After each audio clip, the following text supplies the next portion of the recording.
dia, igreja. Estão me ouvindo? Beleza. Graça e paz da parte do nosso Senhor Jesus. Mais uma vez, é um motivo de alegria estar aqui com os irmãos para compartilharmos da palavra do Senhor. Hoje nós estamos no segundo domingo do Advento. Quem não veio semana passada, depois pode procurar no canal do YouTube a mensagem do Tiago, na qual ele dá uma explicação melhor sobre o que é esse período.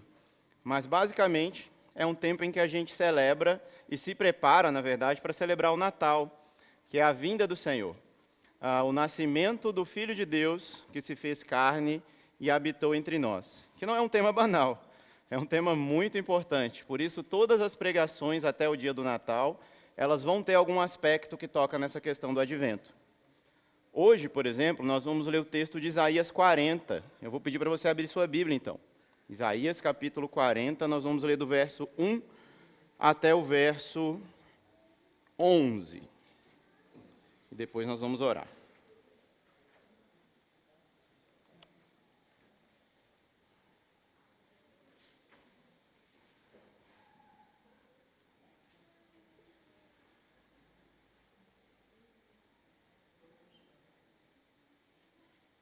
Conseguiram abrir, irmãos? Amém?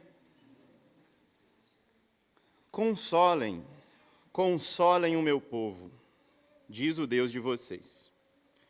Falem ao coração de Jerusalém e anunciem que o tempo da sua escravidão já acabou, que a sua iniquidade está perdoada e que ela já recebeu em dobro das mãos do Senhor por todos os seus pecados. Uma voz clama, no deserto preparem o caminho do Senhor. No ermo, façam uma estrada reta para o nosso Deus. Todos os vales serão levantados, todos os montes e colinas serão rebaixados, o que é tortuoso será retificado, e os lugares ásperos serão aplanados. A glória do Senhor se manifestará, e toda a humanidade a verá, pois a boca do Senhor o disse. Uma voz diz, proclame, e alguém pergunta, que hei de proclamar? Toda a humanidade é erva, e toda a sua glória é como a flor do campo. A erva seca e as flores caem, soprando nelas o hálito do Senhor. Na verdade, o povo é erva, a erva seca e as flores caem, mas a palavra do nosso Deus permanece para sempre. Ó Sião, você que anuncia boas novas, suba ao alto monte. Ó Jerusalém, você que anuncia boas novas, levante a voz fortemente, levante a mão e não tenha medo. Diga às cidades de Judá, eis aí está o seu Deus. Eis que o Senhor Deus virá com poder, e o seu braço dominará. Eis que o seu galardão está com ele, e diante dele vem a sua recompensa. Como um pastor, ele apacentará o seu rebanho. Entre os seus braços recolherá os cordeirinhos, e os carregará no colo. As que amamentam, ele guiará mansamente. Amém. Senhor Deus, nós glorificamos o teu santo nome, Senhor. Obrigado, Pai, por tudo que já temos recebido até aqui nesse culto, pela graça do Senhor derramada sobre nós, pelo teu Espírito Santo, ó Deus, que move os nossos corações, que prepara em nós um terreno propício para receber a semente do Senhor, que é a tua palavra. Como nós lemos aqui, Deus, a tua palavra é eficaz, ela é poderosa, ela é eterna, e nós temos certeza que ela não voltará vazia. Então, Deus, alcança os teus propósitos nessa manhã, trazendo para ti corações redimidos, arrependidos, derramando fé nessa manhã e graça, para entendermos a tua palavra, para recebermos e compreendermos o perdão do Senhor, a tamanha obra de salvação que o Senhor iniciou. Nós te pedimos, ó Deus, em nome do teu Filho Jesus. Amém. Amém. Muito bem, pessoal. O livro de Isaías, há poucos dias, poucas semanas atrás, a gente estava estudando ele aqui no seminário da igreja, no IBTM, né? Mr. Carlos estava lá para confirmar. E a gente disse que o nome desse profeta, inclusive Isaías e Yeshayahu, é Deus é salvação. Olha que nome lindo do profeta, né? Um nome bom para você pôr no seu filho. Ó. Deus é salvação. E é um tema muito importante dentro desse livro. Quando a gente olha para o livro de Isaías e lembra de que Deus é salvação, a gente aprende também quem é Deus, como Ele está salvando o seu povo e como Ele ainda fará uma salvação escatológica no fim dos tempos, quando Ele vai consumar todas as coisas. Esse é o assunto principal do livro de Isaías. E essa mensagem que a gente vai trazer hoje, ela não está solta do contexto geral do livro, que é essa mensagem de salvação. Quando a gente olha para o livro de Isaías, e se a gente até ampliar um pouco mais e olhar para esse livro inteiro, a gente vai lembrar da unidade que existe entre os 66 livros das Escrituras. Não são um mosaico em que você pega um pedacinho de uma coisa, um pedacinho de outra, e acha que peças soltas, quando você juntar, vai fazer um sentido. Não exatamente. Elas são uma peça só. Elas são um enredo único, que é a história da salvação. É a história do próprio Deus, que se moveu do seu trono ao nosso encontro para nos resgatar, para nos fazer participantes de toda a sua beleza, de toda a sua glória, de todo o seu amor. E quando a gente olha para a Bíblia dessa forma, então, lembrando que o tema principal do livro de Isaías é a salvação, a gente lembra também que toda a história bíblica, então, nos conta sobre a história da salvação, a gente pode perceber que essa história nos é apresentada em etapas, em processos, que a gente pode dizer, talvez em atos, em uma grande dramatização. Pensa numa peça de teatro da antiguidade. Você tem a divisão entre atos, entre momentos em que estão acontecendo determinadas coisas nessa encenação. Aqui não é uma encenação, é uma história bem verdadeira. Mas a gente pode pensar que ela está dividida em 4 grandes atos. Primeiro, a criação. E vocês vão se familiarizando conforme a gente for citando esses temas. Deus cria todas as coisas em Gênesis e etc. Eu não vou falar de cada um. A gente tem a queda como um segundo ato, segundo episódio dessa história. Depois nós temos a redenção, que começa muito cedo. Tem seu ponto principal na obra de Jesus. E o quarto ponto, o quarto ato é a consumação, quando tudo isso que Deus iniciou vai ser completo, vai estar pleno, tá bom? Tendo isso em mente, como a gente deve entender o livro de Isaías e como a gente deve entender especialmente esse capítulo? Em que fase a gente está? Em que período dessa história, desses atos, desse drama nós estamos vivendo? Quando a gente olha para o livro de Isaías, a gente pode dividir ele em 2 blocos. O primeiro bloco vai do capítulo 1 até o capítulo 39, no qual Isaías conta muitas experiências da sua vida. Deus, inclusive, fala com ele sobre os filhos que ele vai ter, o nome que ele tem que dar para as crianças, reis que vão surgir, reis que vão ser depostos, e muitos outros temas que se misturam profecias e narrativas nesse momento, de Isaías capítulo 1 até o capítulo 39. E nisso, no que Isaías vai apresentando a palavra do Senhor e contando sua própria história, nós percebemos algo sobre Deus primeiro. Porque se essa aqui é a história de Deus, sempre que nós olharmos para as Escrituras e tivermos os olhos atentos, nós vamos perceber que elas estão falando sobre Deus. Mais sobre Ele, e muito menos sobre nós. E essa Escritura, então, o livro de Isaías nos diz que Deus é santo, que Deus é justo, é majestoso e glorioso. E Ele é bondoso, é misericordioso, é também o Salvador e o Senhor de toda a criação, sobre todas as nações, inclusive, não só o Deus de Israel, o Deus de Judá ou de Jerusalém. É no livro de Isaías, na visão que ele tem do trono celestial, no capítulo 6, que nós temos o famoso versículo: Santo, Santo é o Senhor dos exércitos, toda a terra está cheia da sua glória. Acho que todo mundo já ouviu esse versículo. No decorrer do livro, nós vemos também muitas profecias contra Israel. Uma condenação de Israel pelos seus pecados, principalmente o pecado da idolatria, mas juntamente com isso o pecado da injustiça social, o fato de não estar atento às necessidades do órfão, da viúva, daquela pessoa que está colocada ao seu lado, do seu irmão. E também um tema muito forte é o tema da falsidade religiosa. É isso mesmo.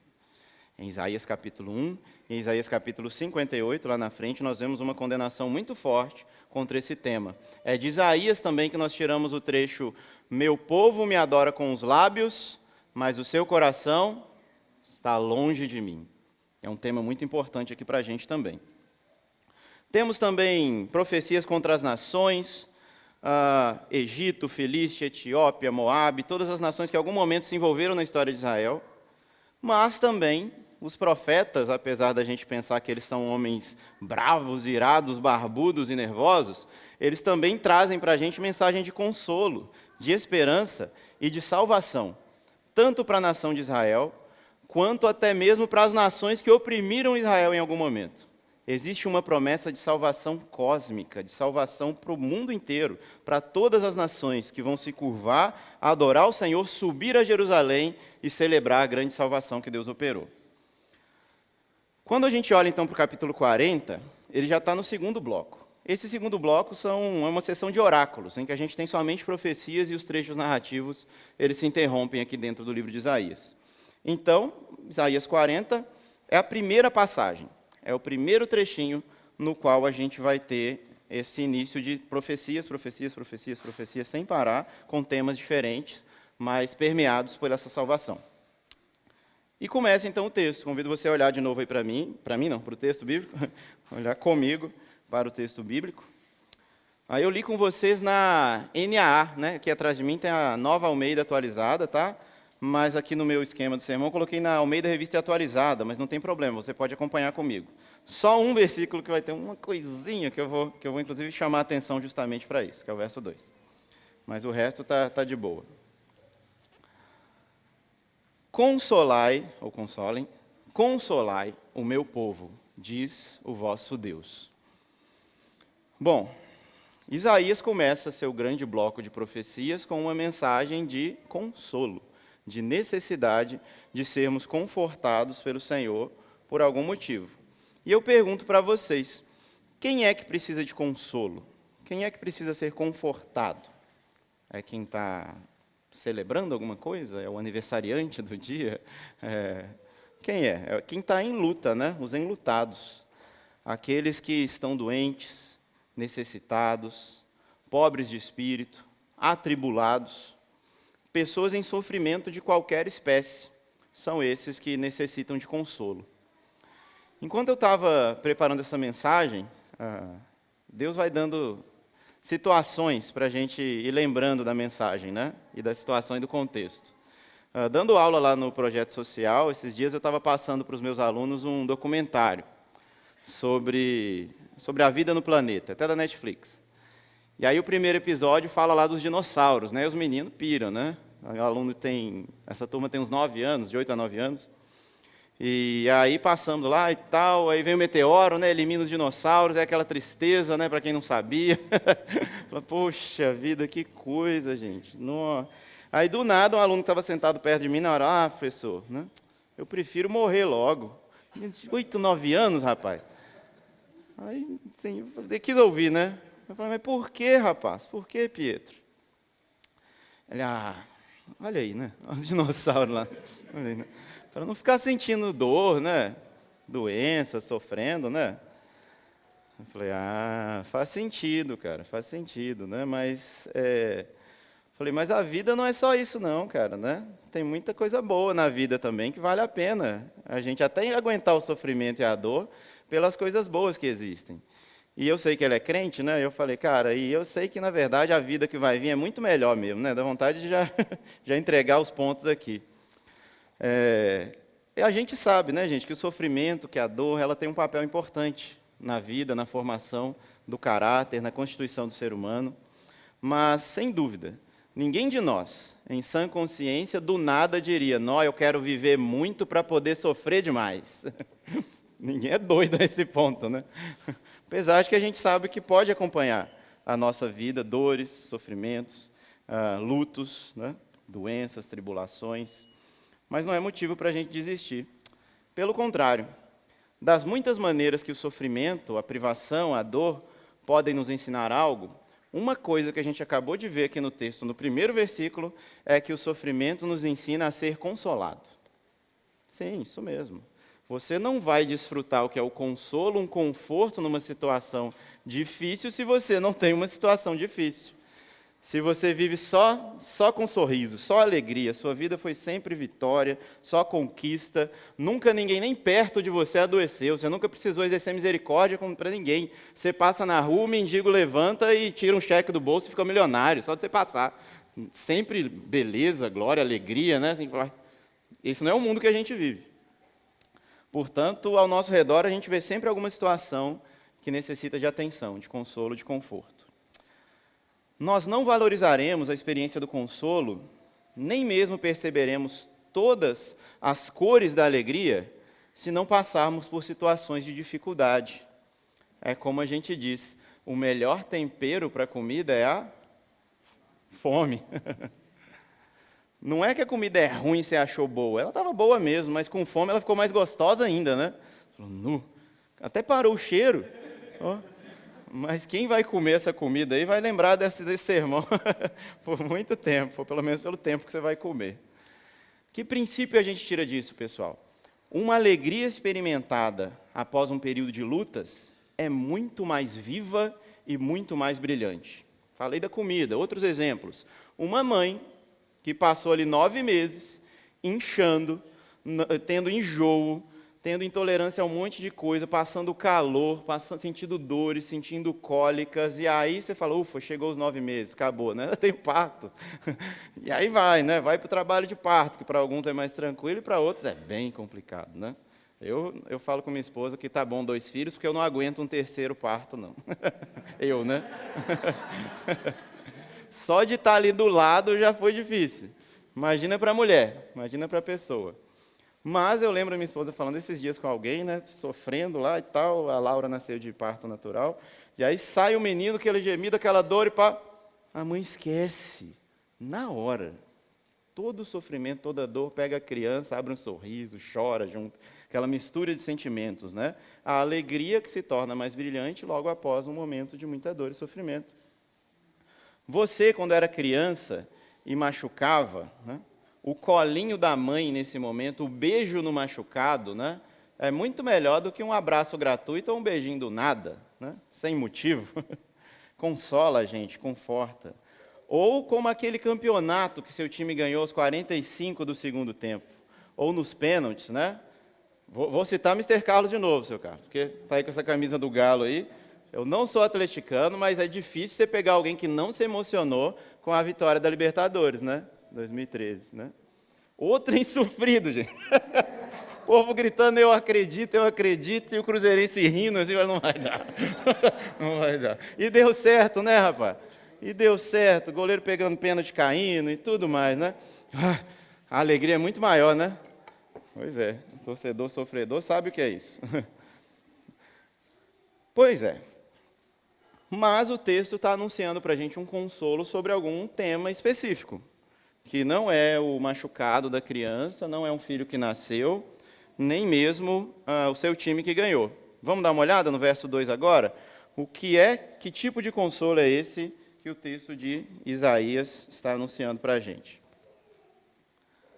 Verso 2, falai ao coração de Jerusalém, bradai-lhe, que já é findo o tempo da sua milícia, aí na NAA está o tempo da sua escravidão, e já está perdoada a sua iniquidade, que já recebeu em dobro das mãos do Senhor, por todos os seus pecados.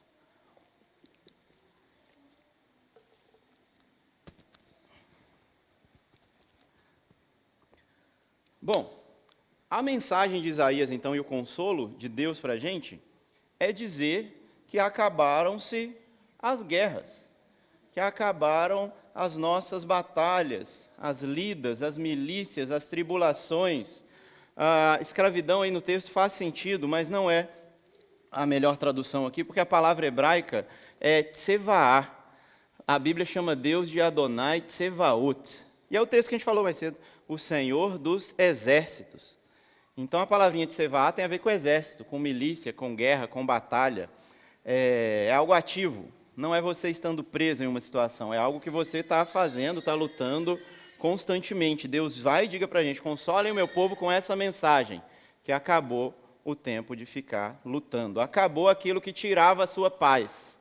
Se a guerra é o contrário da paz, vamos traduzir essa palavrinha então, chegou o fim daquilo que tirava a sua paz. Quando te perguntam como você está, você já respondeu, já ouviu alguém responder, irmão, estamos aí na luta, né? É normal, né? Eu acho que eu sempre respondo assim. Estamos aí, né? Caminhando, né? Lutando, bom combate, né? Na guerra, tem gente que é mais pesado, estou na guerra. A gente responde isso com muita frequência, né? Já percebeu? Mas se eu te perguntar, que luta é essa, meu irmão?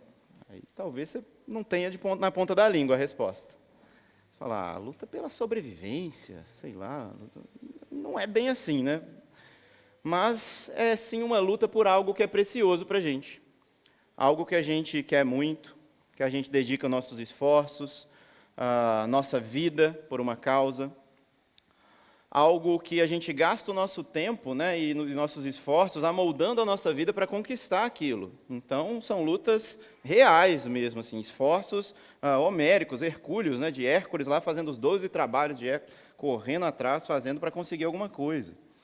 Pensando em termos meramente terrenos, todos nós lutamos por algo.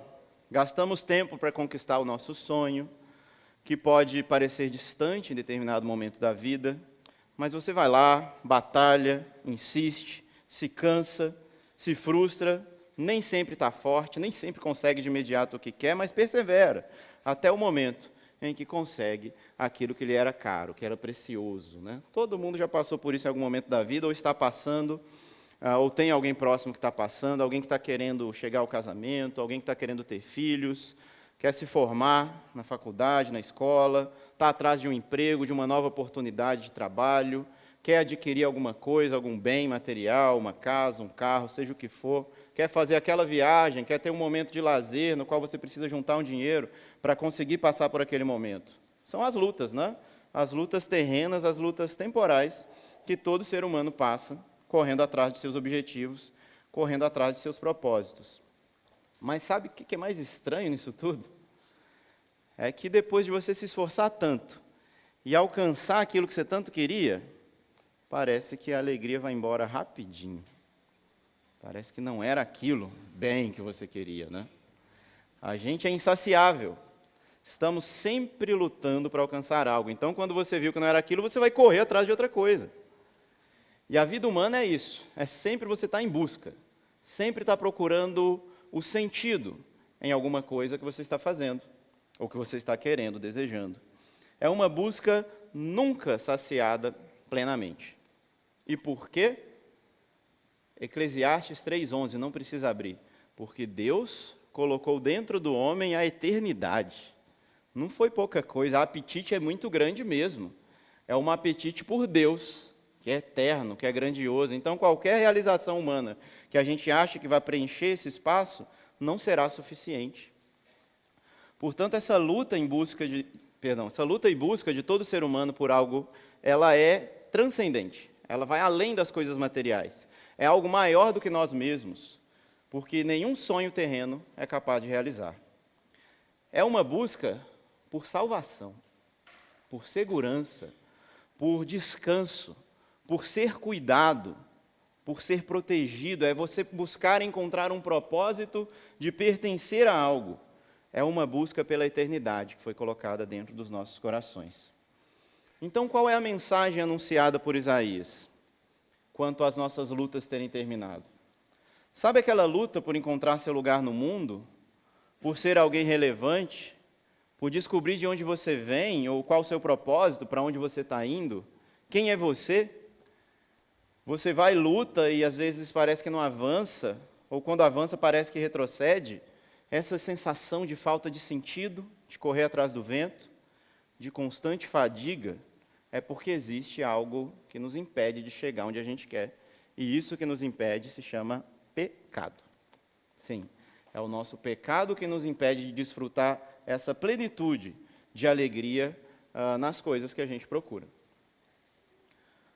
É o pecado que te afasta de ser quem você deveria ser e enche o seu coração de coisas vazias. O coração está cheio, está leve é porque está cheio de ar aí dentro, não tem nada, se você olhar bem está pesado, ao invés de enchê-lo da eternidade. E aí você fica como está, insatisfeito, cansado, impaciente. Então a batalha que mais importa nessa vida, meus irmãos, é a batalha pelo nosso coração. É a batalha para não nos entregar aos ídolos, não render a nossa adoração ao lugar errado, ao propósito errado. Portanto, em vez de viver a sua vida para conquistar os seus sonhos, você deveria viver a sua vida para lutar contra os seus pecados, porque isso vai te impedir sempre de alcançar a realização mesmo que você alcance todos os seus sonhos terrenos. Ainda vai ter um buraco lá dentro. Ainda vai ter uma rachadura. E, meus irmãos, somente o Espírito Santo de Deus pode nos convencer dessa verdade. E é Ele mesmo quem nos diz, no Evangelho de Mateus, de que vale o homem ganhar o mundo inteiro e perder a sua alma. Se a gente colocou na balança a alma e o mundo inteiro, e a gente pensa que o mundo inteiro é muito mais precioso do que a minha própria alma, a gente não concorda com o Evangelho, que está dizendo que a sua alma é muito mais importante, a sua vida vale muito mais do que qualquer bem material ou qualquer conquista.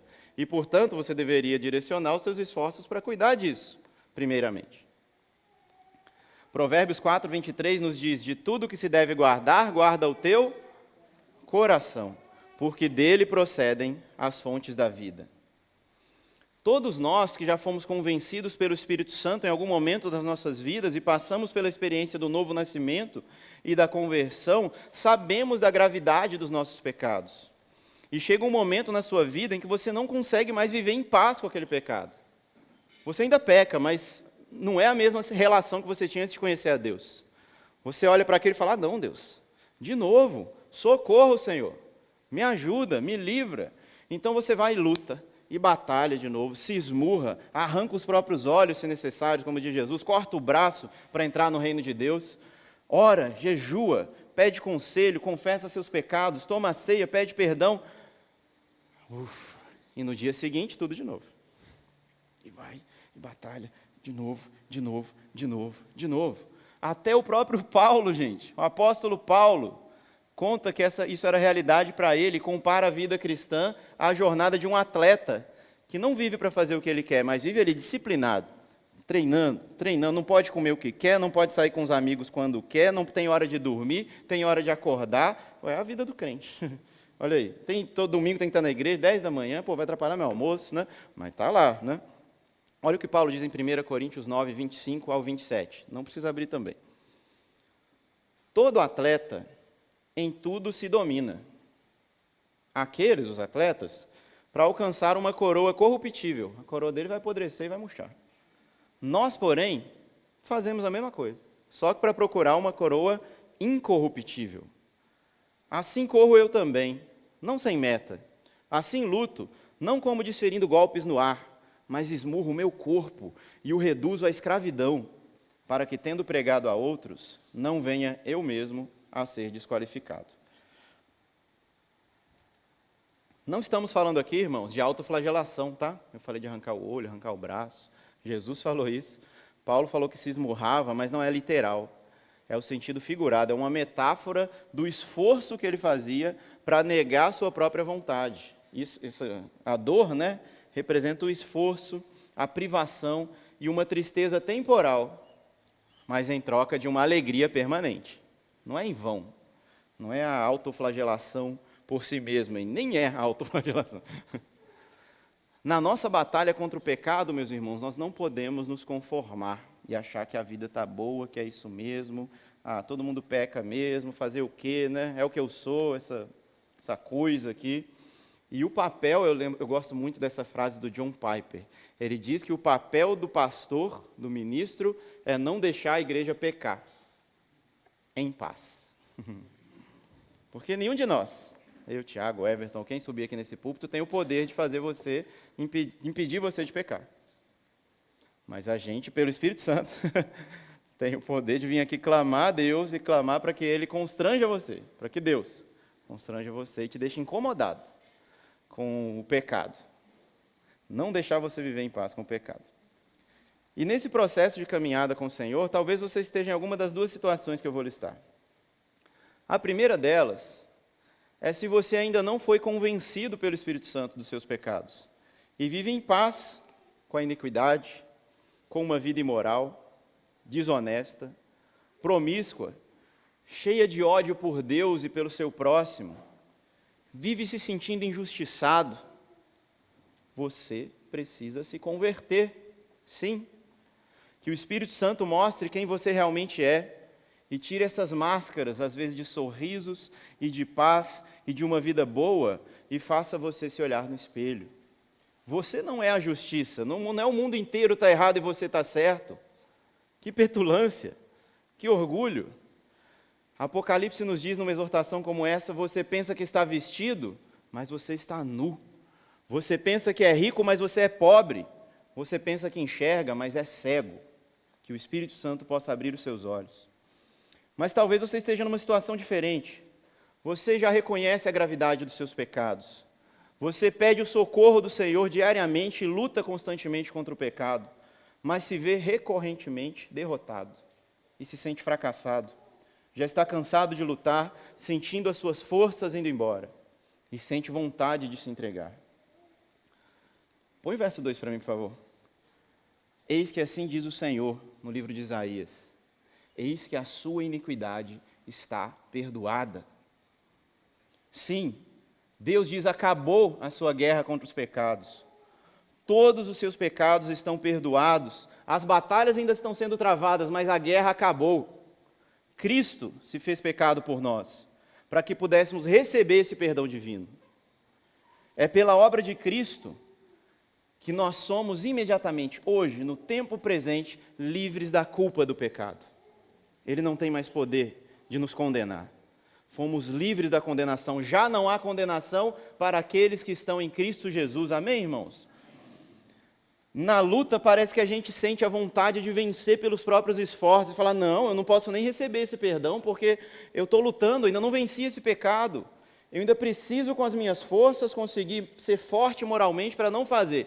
Aí sim eu vou celebrar diante de Deus a alegria de ter sido perdoado. Afinal de contas, eu fui perdoado porque eu mereci. Alguém merece perdão? Não existe isso, né? O perdão é algo imerecido, que Deus dá gratuitamente. E aqui ele diz, né? Eis que você já recebeu das mãos do Senhor o castigo por todos os seus pecados. A sua iniquidade está perdoada.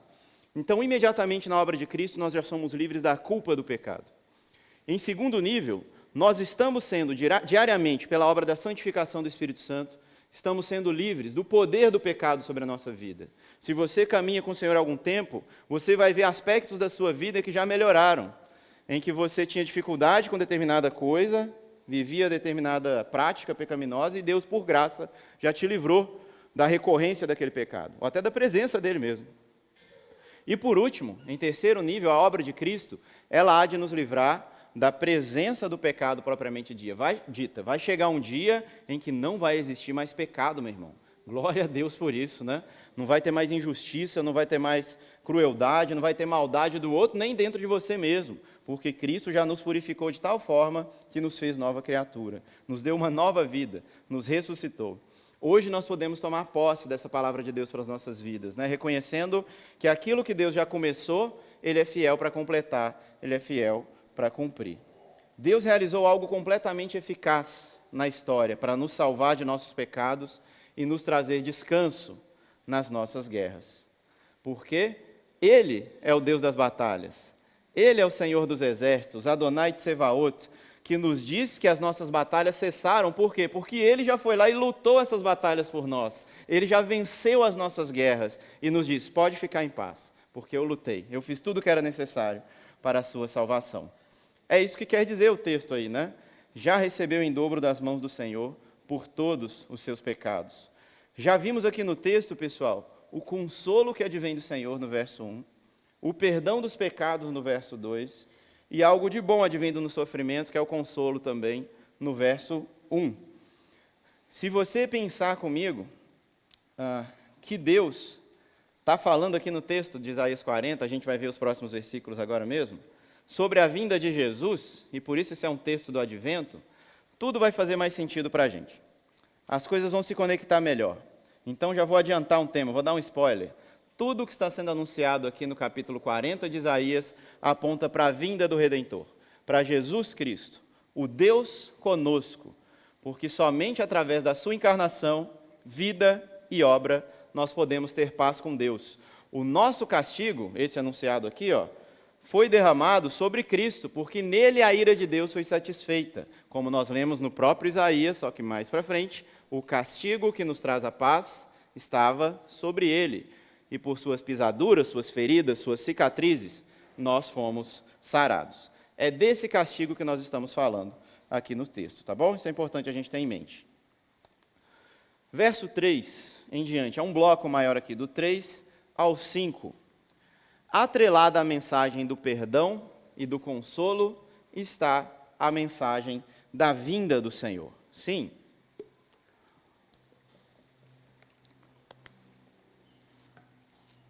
Deus vem. E como nós já lemos aqui, né, voz do que clama no deserto, preparai o caminho do Senhor, endireitai as suas veredas.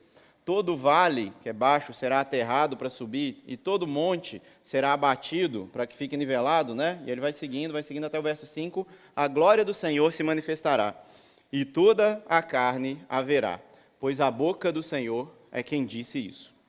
O que Deus está pedindo aqui ao chamar o profeta e dizer, preparem o caminho do Senhor? Ele vai no deserto e começa a gritar, preparem o caminho do Senhor. Deus está dizendo que o mundo será alterado para a sua vinda. Para receber a presença de Deus, o mundo como tal, ele não funciona. Ele precisa ser modificado de alguma forma. E dessa vez, Deus não vai enviar um profeta. Deus não vai enviar um anjo, um rei, um sacerdote. Vai ser o próprio Deus quem vai vir em pessoa para resolver as coisas, para operar a grande salvação e sua gloriosa manifestação. E essa vinda alterará a injustiça do mundo. Nós cantamos aqui hoje, né, no Cântico de Maria, Lucas capítulo 1, o verso 51 até o 53, é o finalzinho, é o meio, na verdade, do Cântico de Maria. Ela cita, né, esse trecho de Isaías com sua aplicação, sobre o que quer dizer. Como assim, Emerson? Quando a gente fala que a montanha vai ser diminuída, que o vale vai subir, nós não estamos falando de um projeto aqui de engenharia civil, ou de terraplanagem, ou de topografia, né? É uma linguagem figurada, mais uma vez, na qual nós estamos falando sobre o caráter humano. Quem é altivo, né? Quem é orgulhoso, quem é arrogante, vai ser abatido, ele vai se humilhar, ele vai chegar no lugar que ele tem que chegar, vai se pôr no seu devido lugar. E o humilde, aquele que foi oprimido em sua vida inteira, ele vai ser exaltado na vinda do Senhor. É esse conserto, é essa arrumação, é essa reforma que Deus está fazendo na sua vinda. Os arrogantes serão abatidos e os humilhados serão exaltados. O Cântico de Maria nos confirma isso no momento em que ela fica sabendo que ela concebe de Jesus, que o próprio Deus estaria ali no ventre dela, esperando o momento em que ele nasceria para trazer essa redenção no mundo. Aí ela exulta de alegria. Meu coração exalta o Senhor, meu espírito se alegra em Deus e meu Salvador. E aí chega aqui no 51. Porque Deus agiu com seu braço valorosamente, dispersou aqueles que no coração alimentavam pensamentos soberbos, derribou do seu trono os poderosos, olha aí, e exaltou os humildes, encheu de bem os famintos e despediu vazio os ricos. Ou seja, Deus em sua vinda está trazendo justiça, colocando as coisas na posição correta, cada coisa em seu devido lugar. E a glória do Senhor se manifesta então. Deus vai arrumando, preparando o mundo e manifesta a sua glória. E a glória do Senhor, assim como sua santidade, é um tema muito importante no livro de Isaías. Em Isaías capítulo 6, nós temos ali a visão de Isaías do trono do Senhor nos céus. Você imagina a cena, que situação. Isaías é transportado pelo Espírito a ver, a contemplar a majestade de Deus em sua glória. Ele vê seres celestiais adorando a Deus e dizendo, como nós falamos aqui, santo, santo, santo é o Senhor dos exércitos, toda a terra está cheia da sua glória. E lá no capítulo 6, a partir do verso 5, Isaías reage a essa visão que ele teve. E a sua reação é de humilhação, é de desespero. Ele vira e diz, ai de mim, Senhor, estou perdido, estou lascado, em bom português, né? Em bom mineirês. E lasqueira, estou perdido, porque eu sou homem de lábios impuros. Eu habito no meio de um povo de lábios impuros, e os meus olhos viram o Rei, o Senhor dos exércitos. Então um dos serafins voou para mim, trazendo na mão uma brasa viva que tirara do altar com uma tenaz. E com a brasa tocou a minha boca e disse, eis que ela tocou os teus lábios. A tua iniquidade foi tirada e perdoado o teu pecado. Eu ouvi isso hoje. A mesma mensagem de Isaías 40, do pecado perdoado. O que Deus está fazendo? Para habilitar-nos a podermos estar diante da presença dEle, sem pavor, sem pânico, sem querer fugir na primeira oportunidade que a gente tivesse, Deus precisa primeiro trabalhar no nosso coração e tratar com a nossa iniquidade. Assim como ele fez com Isaías no capítulo 6, ele está anunciando isso no capítulo 40, em grande escala, de maneira que o verso 5, que a gente leu aqui agora mesmo, diz que toda a carne verá a glória do Senhor. Olha aí, que interessante. Isaías 40, verso 5. A glória do Senhor se manifestará e toda a humanidade a verá, pois a boca do Senhor o disse. Por isso Deus está agora trabalhando uma redenção cósmica, trazendo salvação para toda a humanidade. Afinal de contas, toda a terra está cheia da sua glória. O problema é que a gente não percebe, mas o mundo está cheio da glória de Deus aí. E a gente só vai perceber isso quando ele tratar com os nossos pecados. Verso 6 do trecho de Isaías 40, 6 até o 8. Nesse texto aí nós temos uma linda mensagem profética, né, que também é ecoada nos Salmos, em que fala da transitoriedade da vida humana, da brevidade, de quantas coisas são efêmeras. A planta vai lá, você cuida dela, cultiva, etc., aduba, rega, coloca antipragas, pesticidas e tudo mais, e ela vai e dá uma florzinha. Você fala, beleza, coisa linda, né? Maravilha. 2 dias depois morreu, né? Você fala, puxa, gastei 2 meses para ver aquela flor brotar. Ou então, eu lembro na casa da minha mãe, tem uma flor que ela só dá de noite, e é raramente, né? É uma vez por ano, sei lá, de 3 em 3 anos, eu não sei. A gente quase nunca vê, né? Porque dá no meio da noite. Mas de vez em quando minha mãe acordava, eu lembro, ela tirava foto ainda com a máquina de filme, né? Para registrar esse evento, né? Assim, é um evento mesmo, que aconteceu, acabou, né? Tudo que ele tinha para dar era isso. E o texto compara a nossa existência a isso. Compara o povo, as nações, a essa brevidade. Toda realização humana vai passar. Recorrentemente alguém vem aqui para falar que você não lembra nem o nome do seu bisavô, né? Eu lembrei disso, né? Daqui a algumas gerações ninguém vai saber que você passou por essa terra. E isso fere o nosso orgulho, né? Mas é a verdade, é a realidade. Em oposição a isso, a gente está lendo uma mensagem aqui, ó, que tem 2.700 anos, que Isaías escreveu isso.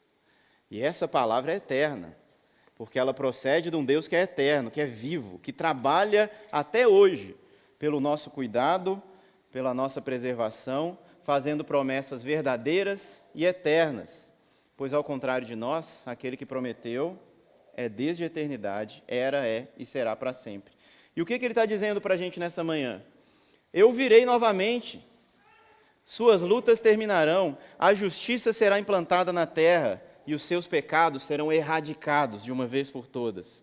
E eu posso ter plena certeza disso, porque quem prometeu é fiel para cumprir. Do verso 9 agora, e a gente já está encaminhando para o final dessa mensagem, nos diz, tu, ó Sião, que anuncias boas novas, sobe a um monte alto, tu que anuncia boas novas a Jerusalém, ergue a voz fortemente, levante-a e não temas, e dize à cidade de Judá, eis aí está o vosso Deus. A introdução é grande, mas a mensagem é curta. Qual é a mensagem que ele falou para as pessoas clamarem, né? Eis aí está o vosso Deus. Deus está aí. Sobe lá em Jerusalém, chama todo mundo e fala, Deus está aí, né? E não é algo meramente, não que seja ruim ou errado, espiritual. Deus não estava fazendo, como no Antigo Testamento, uma manifestação em fumaça, em Shekinah, em trovões, em relâmpagos, em, sei lá, em vento, né? Não. Dessa vez o profeta vê uma coisa diferente. Ele vê uma pessoa. Ele vai falar, Deus está aí. Já preparamos o caminho ali no verso 3 até o verso 4. No verso 5 falou que a glória do Senhor ia se manifestar. E aí falou da brevidade humana em contraposição a essa glória de Deus. E aí chegou um momento que Deus está ali mesmo, no meio de Jerusalém. Está lá. Olha o que Lucas 2, do verso 10 a 11, diz para a gente, né? O anjo, porém, lhes disse aos pastores que estão indo para onde? Para onde esses pastores estão indo? Quem vai lembrar aí, Lucas 2? Estão indo ver um bebê, numa manjedoura. E o anjo diz, não tenham medo, eis que eu vos trago boa nova de grande alegria, que o será para todo o povo. É que hoje nasceu na cidade de Davi o Salvador de vocês. É o cumprimento da profecia de Isaías. E esse Salvador, ele é Cristo, ele é o Messias prometido. E mais, esse Salvador, ele é o Senhor. Ele é o próprio Deus que se encarnou e veio ao seu encontro. Chegou a hora da sua salvação. Deus nasceu como homem e veio ao nosso encontro. Participou das nossas alegrias e também das nossas dores. Lutou as nossas batalhas, experimentou a maldade humana a ponto de se fazer pecado por nós e morrer numa cruz. E depois foi sepultado, ficou ali 3 dias, mas triunfante ele ressurgiu. Ressurreto é o que a gente vê o resto da mensagem. Olha o verso 10 e 11 de Isaías, que coisa linda. Eis que o Senhor Deus virá com poder, e o seu braço dominará. Eis que o seu galardão, meu irmão, está com ele, e a sua recompensa diante dele. E mais do que você pensou e agora de qual casa você vai morar, qual rua de ouro você vai passear, pensa nessa recompensa do verso 11. Como um pastor, ele apacentará o seu rebanho. Entre os seus braços recolherá os cordeirinhos e os levará no seio, e aquelas que amamentam ele guiará mansamente. A mensagem de Deus para nós nessa manhã, meu irmão, é que chegou a hora da gente parar de dar murro em ponta de faca, de ficar lutando pelos nossos próprios esforços, achar que pela carne você pode vencer a carne. É preciso ser cheio do Espírito de Deus. O que é nascido da carne é carne, mas o que é nascido do Espírito, é o que Jesus nos diz. Chega de lutar pelos seus esforços para conquistar o seu lugar no mundo, para ser alguém, como se você já não fosse, para ser aceito, para satisfazer as expectativas de outros. Senão você não pode ser feliz, senão a sua vida não vale nada. De lutar por sua própria salvação. Chega, entrega, confia, coloca nas mãos de Deus a sua vida e então faça as outras coisas. Isaías 30 também nos diz, verso 15, porque assim diz o Senhor Deus, o Santo de Israel, em vos converterdes e em sossegardes está a vossa salvação. Não é na minha realização, não é no quanto que eu posso fazer, não é o quanto que eu posso conquistar e construir nesse mundo. Não, é em se converter e em descansar e deixar Deus trabalhar pela sua salvação. Está a vossa força. É hora do descanso, é a hora do consolo, é hora de ser pastoreado e cuidado pelo Supremo Pastor. É Ele quem nos diz, em Mateus capítulo 11, verso 28 a 30, vinde a mim, venham, todos os que estáis cansados e sobrecarregados, e eu vos aliviarei. Tomai sobre vós o meu jugo e aprendei de mim, porque eu sou manso e humilde de coração. Então achareis descanso para a vossa alma, porque o meu jugo é suave e o meu fardo é leve. Chega, meus irmãos, de andarmos com esse peso do pecado que nos assedia, que nos oprime. Jesus já veio, isso que a gente celebra no Advento, e inaugurou o seu reino. Essa obra já teve um início. Ele já começou em nós essa confiança que a gente pode ter de descansar nele, em sua pessoa e em sua obra. É no Advento, nesse período do Natal, que a gente celebra que ele também voltará para consumar tudo aquilo que ele iniciou. E eu encerro com 2 textos de Apocalipse. Apocalipse 7,15. Nós vamos ler até o 17, e eu vou emendar com Apocalipse 21, do 4 até o 5.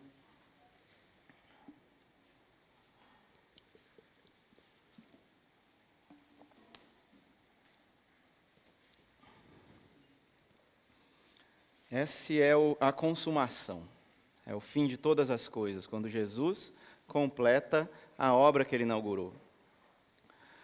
E aquele que se assenta no trono estenderá sobre eles o seu tabernáculo. Jamais terão fome, nunca mais terão sede. Não cairá sobre eles o sol, nem ardor algum, pois o Cordeiro que se encontra no meio do trono os apacentará e os guiará para as fontes de água viva. Amém. E Deus, o próprio Deus, lhes enxugará dos olhos toda lágrima. E o Apocalipse 21:4, ele começa justamente com esse enxugar das lágrimas. E continua. E a morte já não existirá. Já não haverá luto, nem pranto, nem dor. Chegou o momento, Pietro, meu aluno. porque as primeiras coisas passaram. E aquele que está sentado no trono disse: Eis que faço novas todas as coisas. Amém. Amém, meus irmãos. Feche seus olhos, vamos orar.